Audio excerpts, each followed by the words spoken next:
Итак, тема этой лекции – 3 этапа в развитии российского кинематографа. Я 25 лет отработал киномехаником. В сельском клубе, в городских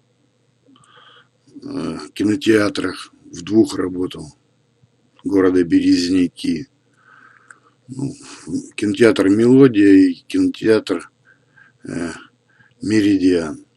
Поэтому, зная, о чем пишу, я, в общем-то, прожил все эти 3 этапа. Сегодня, мне кажется, кино умирает. Просто умирает.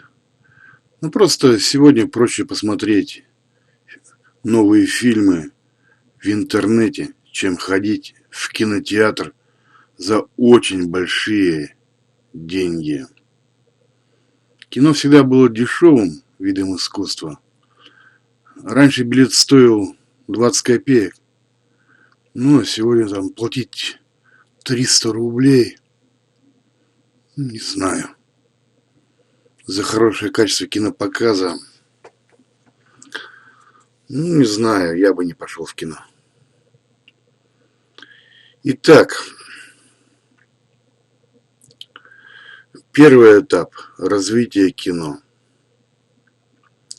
При советской власти кино считалось средством воспитания советских граждан, то есть фактически являлось средством манипулирования общественным сознанием.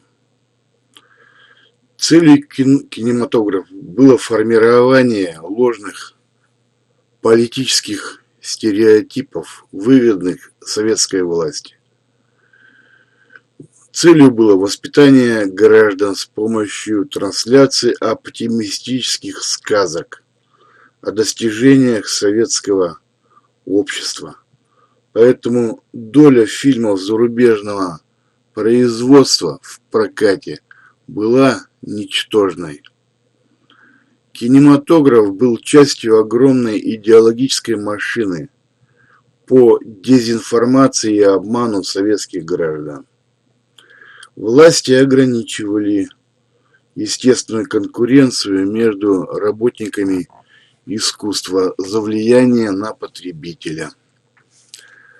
Государственная цензура могла запретить показ даже популярного фильма, а его создателей репрессировать по идеологическим соображениям.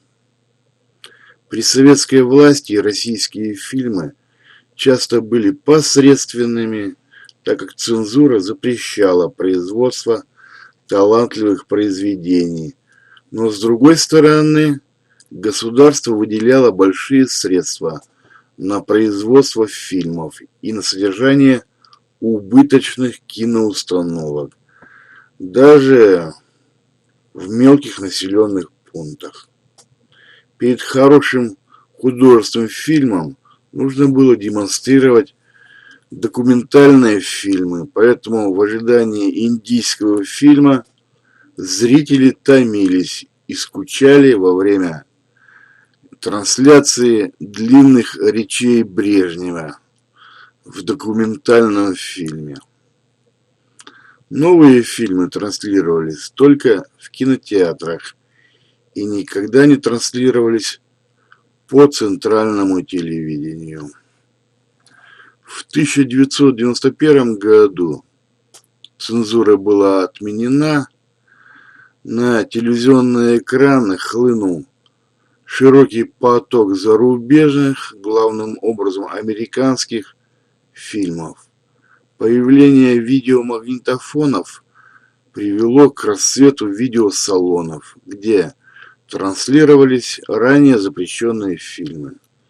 Эта конкуренция со стороны телевидения и видеосалонов едва не убила отечественный кинематограф. Многие кинотеатры в России были закрыты, производство российских фильмов почти прекратилась. Выросло целое поколение людей, которые никогда не были в кинотеатре. С 2001 года мы стали свидетелями возрождения российского кинематографа на фоне некоторой деградации качества телевизионных передач и началом борьбы с видеопиратами. Доходов от рекламы оказалось недостаточно для приобретения телевидением прав на трансляцию новых кинофильмов. Руководство телевидения сегодня вынуждено заполнять время телевизионного эфира надоедливой рекламой, старыми фильмами, дешевыми ток-шоу, кулинарными передачами и викторинами, низкопробными юмористическими программами, глупыми сериалами и выступлениями самодеятельности в форме фабрики звезд. Количество телевизионных каналов становится все больше и больше, а качество содержания телевизионных передач становится все хуже и хуже. Это снижение качества содержания становится неизбежным. Например, из-за сокращения сроков съемок телевизионных фильмов. Одну серию в сериале снимают за 1 или 2 дня, тогда как художественный фильм снимают несколько месяцев. Иногда создается впечатление, что некоторые сериалы рассчитаны на людей с ограниченными умственными способностями. Но с другой стороны, это позволило снизить стоимость фильмов, записанных на видео, по сравнению с фильмами на кинопленке во много раз. Сегодня все вернулось на круги своя, на новом витке технического развития. Хорошие фильмы можно посмотреть только в кинотеатре. Выпуски дисков DVD задерживаются от премьер фильмов на киноэкранах примерно на 1 месяц. Вот за этот месяц кинотеатры берут деньги. Ну а потом выпускают видео. То же самое и в интернете. Запрещено показывать новые фильмы.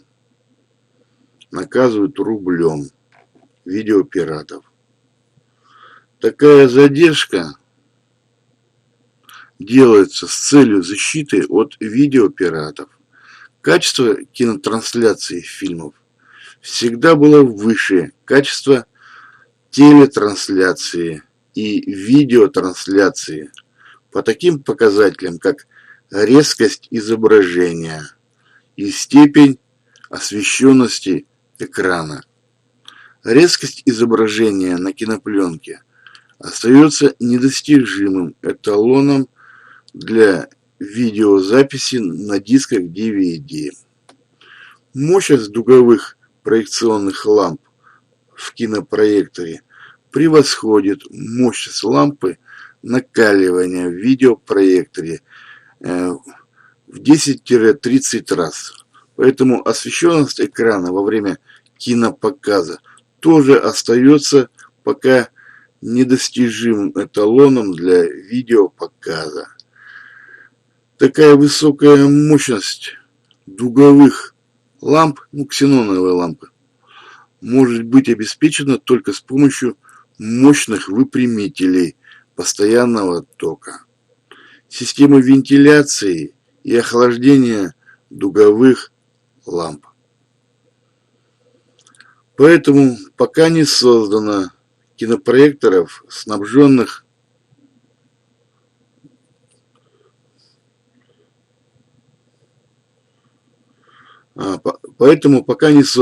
видеопроекторов, снабженных дуговыми лампами. Конкуренция со стороны телевидения заставила ввести в кинотеатрах такие технические изобретения, как стереозвуковая система и видеопроектор, Однако, однако добрый старый кинопроектор еще рано списывать со счетов. Хотя с момента изобретения братьями Люмьер, этого кинопроектора, прошло уже более 100 лет.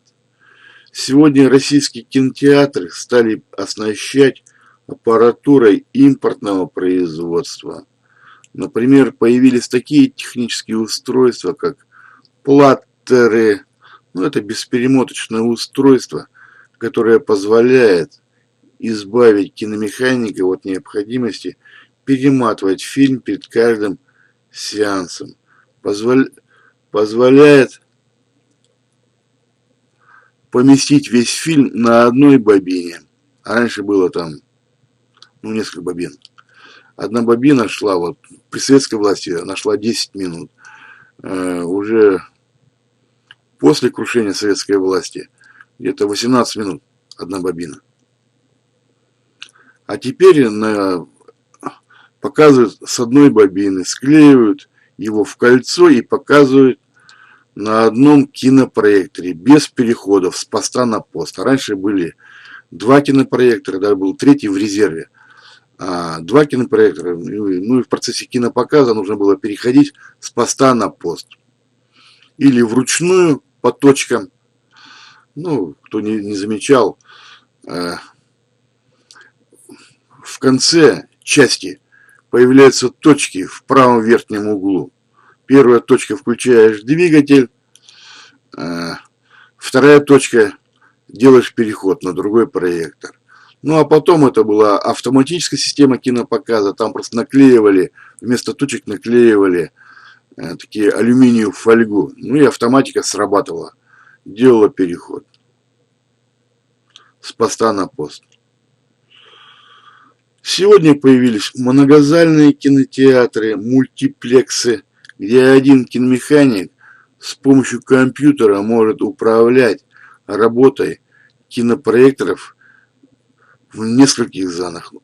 И сегодня все-таки произошел переход от кинопленки к видеопоказу. Просто кинопленка — это очень дорого. Да, видеопоказ, там хуже резкость изображения, просто дешевизна. Поэтому пришли к видео. А кинопленка ушла в прошлое.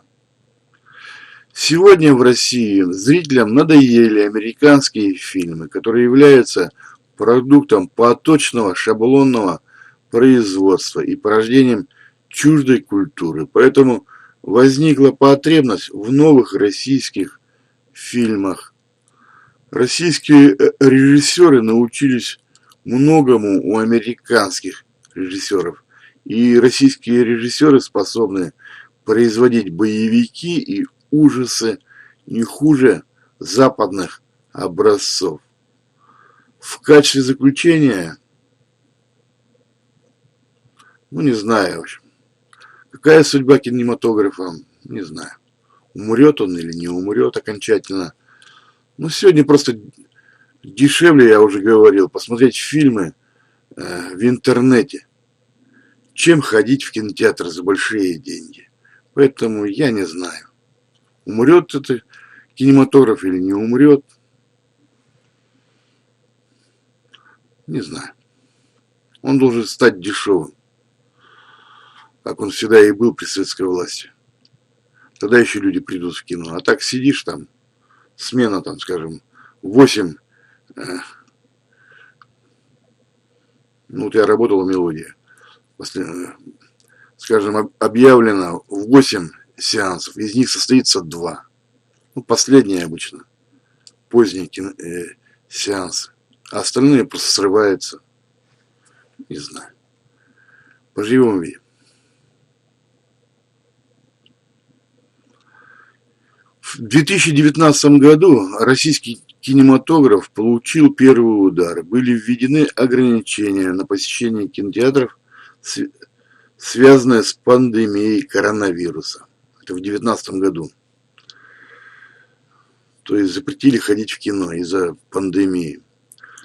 В В 2022 году пандемия окончилась и ограничения были сняты, но российский кинематограф получил второй удар. Западные санкции в ответ на специальную военную операцию на Украине. То есть американцы запретили показывать американские фильмы в России. Эти санкции включали запрет на прокат западных, главным образом, американских фильмов на территории Российской Федерации. По прогнозам президента кинопроката Алексея Рязанцева, этот запрет продлится 1,5–2 года. Ну, то есть пока длится война.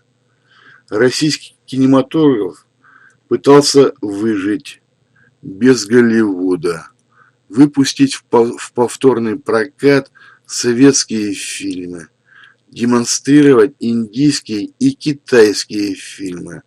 Но эти эксперименты закончились провалом. Российский зритель не пошел на эти фильмы. Интересных для зрителя российских фильмов оказалось слишком мало. В результате возник шок, катастрофа, коллапс в развитии российского кинопроката. Многие российские кинотеатры снова стали закрываться. Возможно, потребуется национализация и государственная поддержка кинотеатров. Были попытки копировать, переозвучивать все новинки Голливуда, которые демонстрируются в соседних странах. Но уголовную ответственность за пиратство в российском законодательстве никто не отменял. Пока не ясно, чем закончатся эти процессы в российском кино. Ну, что касается меня, я просто сменил работу и из киномехаников, в общем-то, ушел в электрике, работаю электромонтером в электростанции. Ну и мне нет дела до этого кино. Кино, если умерло, то черт с ним. Я выжил. Вот так.